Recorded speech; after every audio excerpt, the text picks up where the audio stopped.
What if I told you that the universe has been speaking to you all along, not in grand proclamations or dramatic revelations, but in the quiet language of your own unfolding, in the strange pull towards solitude, in the restlessness that wakes you at 3 in the morning, in the sudden collapse of what once seemed stable, in the faces that appear and disappear from your life with a timing so precise it cannot be accidental? What if the signs you have been waiting for are not external at all, but internal, written into the architecture of your own becoming, etched into the very moments when you felt most lost, most confused, most alone? There is something preparing itself within you, something vast and patient, and it does not announce itself with certainty. It announces itself with disruption, with doubt, with the slow dismantling of everything you thought you were supposed to be. You might have noticed that the people around you seem to move through life with a kind of ease you cannot replicate. They know what they want. They follow the paths laid out before them without questioning whether the path itself is real. And you, for as long as you can remember, have felt the ground beneath you shift whenever you try to walk in a straight line. You have felt the weight of questions that others do not seem to ask. You have felt the strange, uncomfortable awareness that the life you are living does not quite fit the shape of who you are inside. And this awareness, this quiet knowing that something is not aligned, is not a flaw. It is not a sign that you are broken or lost or incapable. It is the first sign, the first whisper from the universe that something larger is beginning to move. Carl Jung spoke often about the process of individuation, the lifelong journey toward becoming who you truly are, not who you were conditioned to be. He understood that this process does not begin with clarity. It begins with crisis. It begins with the collapse of the persona, that carefully constructed mask we wear to navigate the world, to belong, to be accepted. The persona is necessary, of course. We all need it to function in society, to meet expectations, to protect the tender, vulnerable core of our being. But there comes a time in certain lives when the persona becomes a prison, when the mask fits so tightly that you can no longer breathe beneath it. And the universe, in its strange and often painful wisdom, begins to loosen that mask. It sends signs, not signs that tell you what to do, but signs that tell you what is no longer true. You may have experienced this as a sudden loss of interest in things that once mattered. The job that once gave you purpose now feels hollow. The relationships that once sustained you now feel exhausting. The goals you set for yourself, the achievements you pursued, the milestones you reached, all of it begins to lose its color, its meaning, its pull. And you wonder what is wrong with you. Why can't you just be satisfied? Why can't you just be grateful for what you have? Why does everything feel so heavy, so false, so far away from what you actually want, even though you cannot name what you actually want? This is not depression, though it may feel like it. This is not failure, though the world may interpret it that way. This is the universe preparing you. This is the slow, deliberate stripping away of what does not belong to you. And it is terrifying because we are taught to build our lives on external foundations. We are taught that success is measured by what we accumulate, by how we appear, by the roles we play. But the universe does not care about your resume. It does not care about your social media presence or your carefully curated image. It cares about your soul. And when your soul is ready to expand, when it is ready to step into something larger, the universe begins to dismantle everything that stands in the way. One of the first signs is isolation. Not the kind of isolation that comes from rejection or abandonment, but the kind that comes from within. You begin to withdraw, not because you hate people, but because you can no longer tolerate the shallowness of most interactions. You can no longer pretend to care about things that do not matter. You can no longer laugh at jokes that are not funny, nod along to conversations that go nowhere, perform the rituals of connection without actually feeling connected. And so you pull back. You cancel plans. You stop responding to messages. You spend more time alone. And at first, this feels like failure. It feels like you're giving up, like you're retreating from life. But what is actually happening is that you're protecting something. You're guarding the space where the new thing is trying to grow. Jung called this the descent into the unconscious. It is the necessary withdrawal from the outer world so that the inner world can be heard.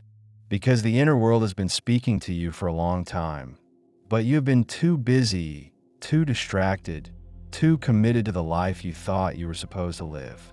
And now, the universe is forcing you to listen. It is closing the doors to the external so that you have no choice but to turn inward. And what you find there is not emptiness. It is not silence. It is a vast, complex landscape of images, memories, desires, fears, dreams, and potentials that have been waiting for you to pay attention. Another sign is synchronicity. You begin to notice patterns that cannot be explained by logic or coincidence. You think of someone, and they call. You dream of a symbol, and it appears in your waking life. You ask a question, and the answer arrives through a book, a conversation, a song on the radio. These moments are not random. They are the universe confirming that you are on the right path, that you are beginning to align with something deeper, something more real than the surface life you have been living.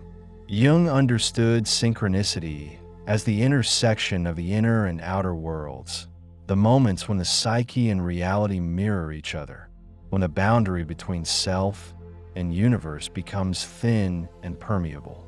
But synchronicity does not come with instructions. It does not tell you what to do.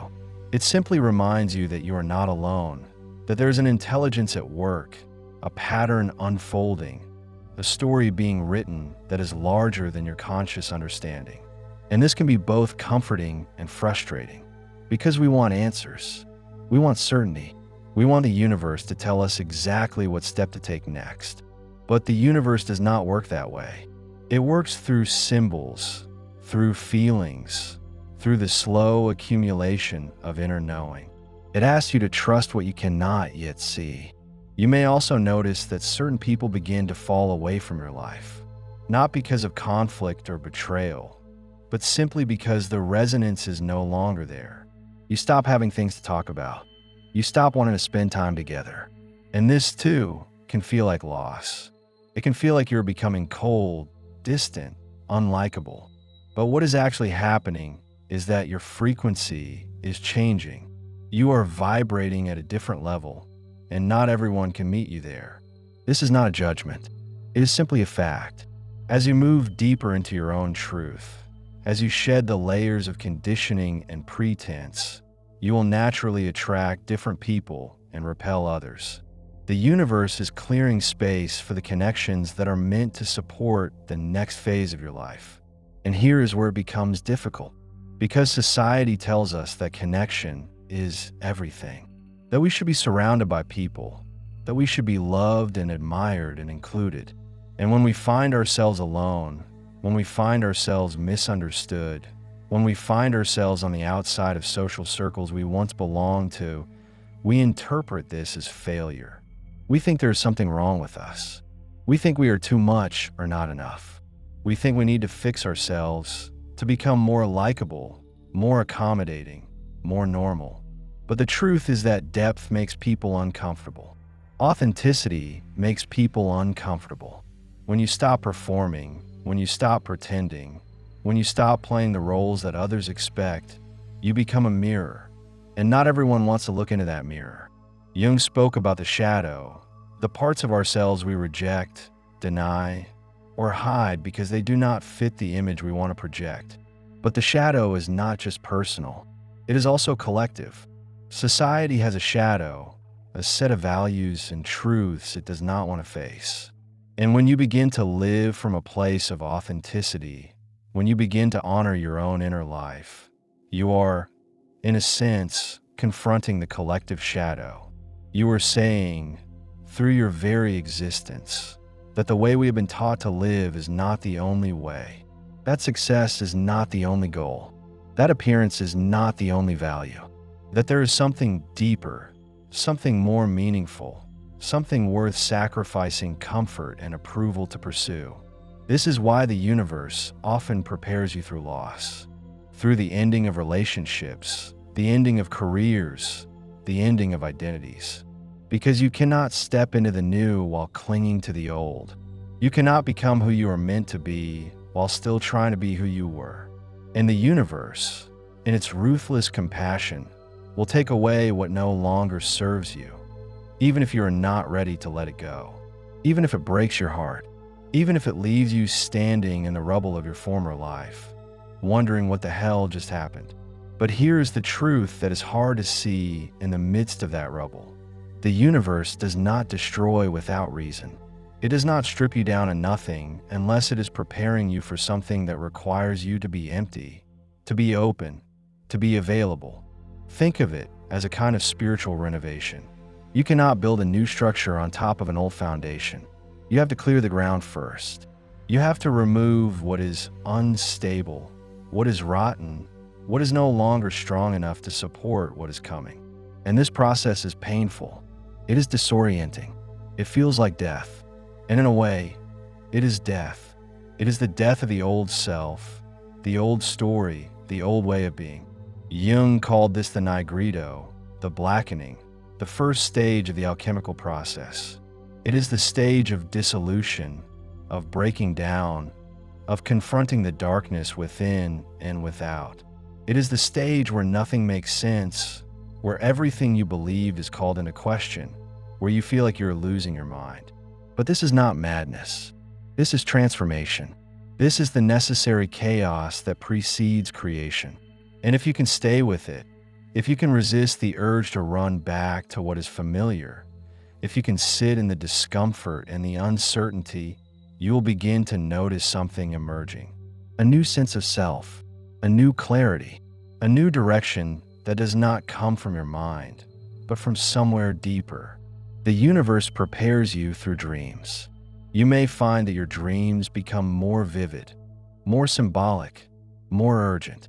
You may dream of water, of fire, of journeys, of strangers who speak in riddles. These are not random images.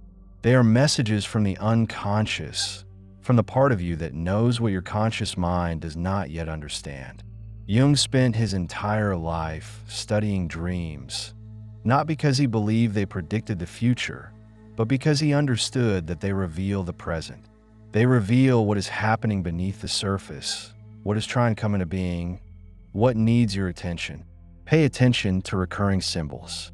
Pay attention to the feelings that linger after you wake. Pay attention to the dreams that shake you, that disturb you, that refuse to be forgotten. These are the dreams that carry the most weight, the most meaning.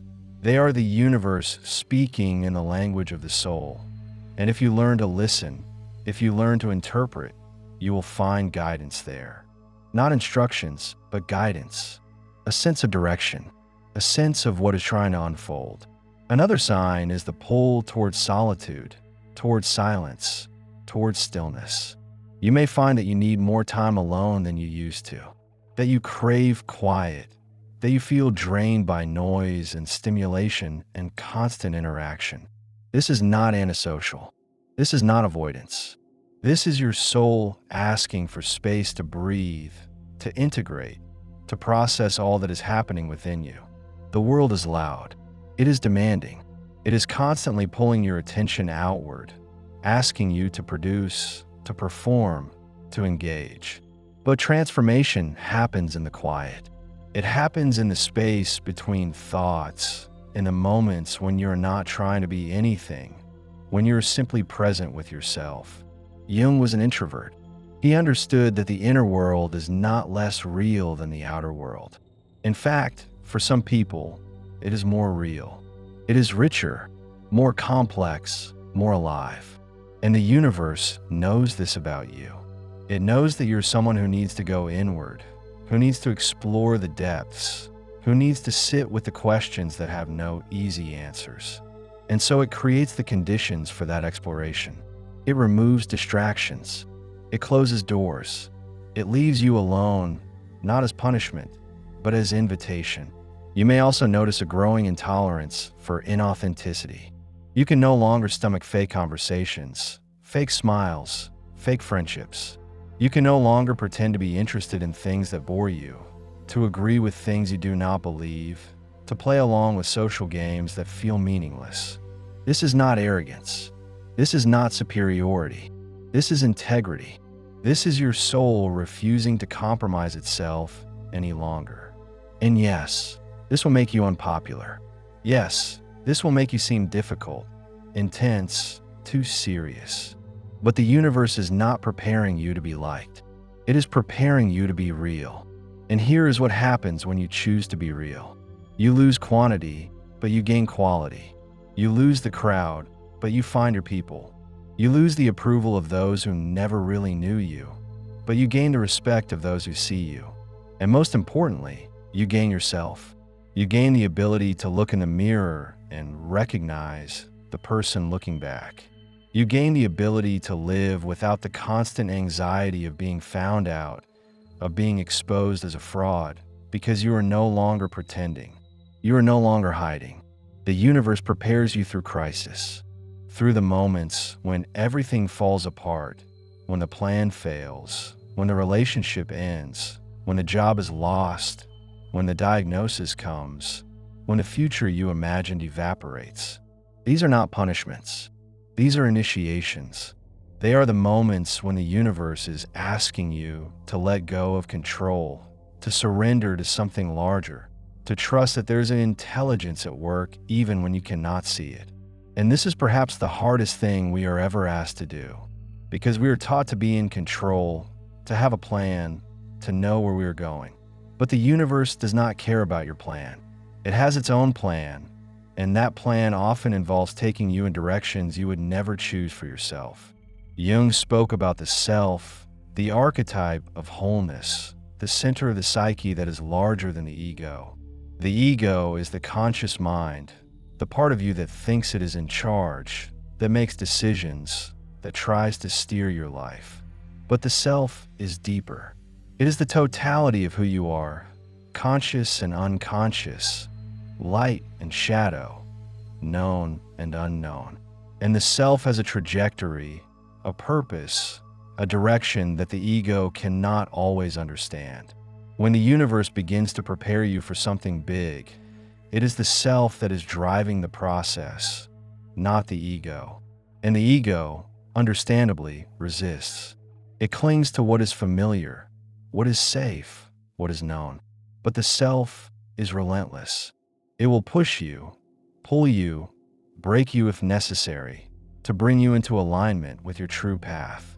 You may experience this as a series of failures, as doors closing, opportunities disappearing, efforts that lead nowhere. And you will wonder why nothing is working, why everything is so hard, why you cannot seem to make progress no matter how hard you try. But what if those closed doors are not rejections? What if they are redirections? What if the universe is saying, not yet, not this, not here? What if it is protecting you from paths that would take you further away from who you are meant to become? This requires a radical shift in perspective. It requires you to stop seeing yourself as a victim of circumstance and start seeing yourself as a participant in a larger unfolding. It requires you to trust that there is meaning in the struggle, purpose in the pain, direction in the chaos. And this is not easy. This is not a switch you flip. This is a practice, a daily choice to interpret your life through the lens of growth rather than failure, through the lens of becoming rather than losing. The universe also prepares you through exhaustion, through the bone-deep tiredness that comes from living a life that is not yours. You may feel like you have no energy, no motivation, no drive, and you will blame yourself. You will think you're lazy, weak, depressed. But what if your exhaustion is not a problem? What if it is a message? What if your body, your psyche, your soul is saying, I cannot do this anymore. I cannot keep pretending. I cannot keep performing. I need to rest. I need to stop. I need to let go. Rest is not weakness. Rest is wisdom. Rest is the body's way of forcing you to pause, to reflect, to reconsider. And in a culture that glorifies productivity, that measures worth by output, rest feels like failure. But the universe does not measure you by what you produce. It measures you by what you become. And becoming requires rest. It requires the fallow periods, the empty spaces, the times when nothing is happening on the surface, but everything is happening beneath. You may also notice a heightened sensitivity to energy, to emotion, to the moods of others, to the atmosphere of spaces. You walk into a room and you feel everything. You talk to someone and you sense what they are not saying. You watch the news and you feel the weight of the world. This sensitivity can feel like a curse. It can feel like you're too fragile, too vulnerable, too affected by things that others seem to brush off. But sensitivity is not weakness. Sensitivity is perception. It is the ability to read the subtleties, to sense the undercurrents, to feel the truth beneath the surface. And the universe needs sensitive people.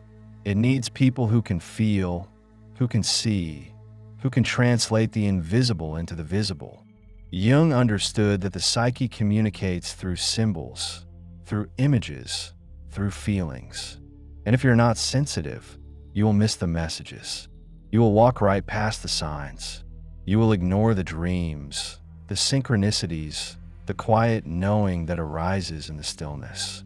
But if you're sensitive, if you are attuned, you will begin to see that the universe is always speaking, always guiding, always offering clues about where you're being led. The universe prepares you through longing, through the ache for something you cannot name, the sense that there's more to life than what you are currently experiencing, the feeling that you are meant for something larger, something deeper, something more meaningful. This longing is not dissatisfaction. It is not ingratitude. It is the voice of the soul calling you toward your destiny. And it will not be silenced by distractions, by achievements, by the accumulation of things. It will persist quietly, insistently, until you listen. You may try to fill this longing with external things, with relationships, with success, with travel, with substances, with entertainment. And for a while, these things may work. They may numb the ache, distract you from the call. But eventually, the longing returns, because it is not asking for more of what the world offers. It is asking for you to offer more of yourself. It is asking you to step into the life you are actually meant to live, not the life you were told to live. And here's where courage comes in, because stepping into your true life requires you to disappoint people. It requires you to break expectations, to walk away from what is safe, to choose the unknown over the familiar. It requires you to say no to things that others value, to prioritize things that others do not understand, to follow a path that has no map. And this is terrifying, because we are social creatures. We need belonging. We need approval. We need to feel that we are part of something larger than ourselves. But the universe is asking you to find that belonging within yourself first. It is asking you to approve of yourself, to validate your own experience, to trust your own inner knowing even when it contradicts the outer world. Jung called this individuation, the process of becoming who you truly are, separate from the collective, separate from the expectations and projections of others. It is not a rejection of community. It is not a rejection of relationship. It is the necessary foundation for authentic connection, because you cannot truly connect with others if you do not know who you are. You cannot offer your gifts if you do not know what they are. You cannot love deeply if you are still pretending to be someone you are not. The universe prepares you by making you uncomfortable, by placing you in situations that do not fit, in relationships that do not work, in environments that drain you. And you will try to make it work. You will try to adapt, to adjust, to change yourself to fit the circumstances. But the discomfort persists, because the universe is not asking you to fit. It is asking you to leave. It is asking you to trust that there is something better, something more aligned, something that actually matches who you are becoming. This is why the signs often feel like disruption, like things are falling apart, like you are losing your way. But you are not losing your way. You are finding it. You are being guided, not by logic or strategy, but by the deep intelligence of your own becoming. And this intelligence knows things your conscious mind does not. It knows what you need to learn, what you need to release, what you need to encounter in order to become who you are meant to be. You may also notice a growing interest in the symbolic, the mystical, the psychological. You start reading books you never would have picked up before. You start asking questions about meaning, about purpose, about the nature of reality. You start paying attention to your inner life in a way you never did before. This is not escapism. This is awakening. This is the soul asserting itself, demanding to be taken seriously, refusing to be ignored any longer. Jung believed that the second half of life is meant for this kind of exploration. The first half is about building the ego, establishing yourself in the world, meeting external expectations. But the second half is about dismantling the ego, exploring the inner world, meeting the self. And this transition does not happen smoothly. It happens through crisis, through loss, through the collapse of what once seemed solid. It happens when the universe says, "Enough, it is time, you are ready," even though you do not feel ready. And you are never ready. That is the point. You cannot prepare for transformation. You can only surrender to it. You can only trust that the universe knows what it is doing, even when you do not. You can only take the next step, even when you cannot see where it leads. You can only listen to the quiet voice within that says, "This way, not that way," even when everyone around you is pointing in a different direction. The universe prepares you by isolating you from the noise, by removing the voices that drown out your own, by creating space for you to hear yourself think, to feel what you actually feel, to want what you actually want. And in that space, in that silence, you begin to discover that you are not who you thought you were. You are not the roles you play, the achievements you have accumulated, the image you project. You are something deeper, something more complex, something that cannot be reduced to a resume or a social media profile. This discovery is both liberating and terrifying, because if you're not who you thought you were, then who are you? And what does that mean for the life you have built? And this is where the real work begins. The work of dismantling the false self and allowing the true self to emerge. The work of letting go of the need for approval and learning to trust your own inner authority. The work of choosing authenticity over acceptance, even when it costs you. Jung said that the privilege of a lifetime is to become who you truly are. But he also understood that this privilege comes with a price. The price of loneliness, of misunderstanding, of walking a path that few will understand or support. The price of living in a world that values conformity and choosing individuality instead. The price of honoring your own soul, even when it means disappointing others. But here's what you gain. You gain integrity. You gain coherence. You gain the ability to live without the constant anxiety of being found out, of being rejected for who you really are. You gain the deep, quiet satisfaction of knowing that your life is yours, that you are not living someone else's script, that you are not performing for an audience that does not even see you. You gain the freedom to be yourself, fully, unapologetically, without reservation. And this is what the universe is preparing you for. Not for external success, though that may come. Not for recognition, though that may come. But for the profound, life-altering experience of living as yourself, of inhabiting your own life, of being present, authentic, aligned, of knowing that you are exactly where you are supposed to be, doing exactly what you are supposed to be doing, even if it looks nothing like what you imagined. The signs are not always clear. They are not always comfortable. They do not come with instructions or guarantees, but they are always there, woven into the fabric of your experience, waiting for you to notice, to interpret, to trust. The restlessness, the longing, the isolation, the synchronicities, the dreams, the collapse of what no longer serves, the exhaustion, the sensitivity, the pull toward depth. These are not problems to be solved. They are invitations to be answered. And the answer is not a decision you make once. It is a choice you make every day. The choice to listen to your inner voice over the outer noise. The choice to honor your own truth, even when it is inconvenient. The choice to trust the process, even when you cannot see the destination.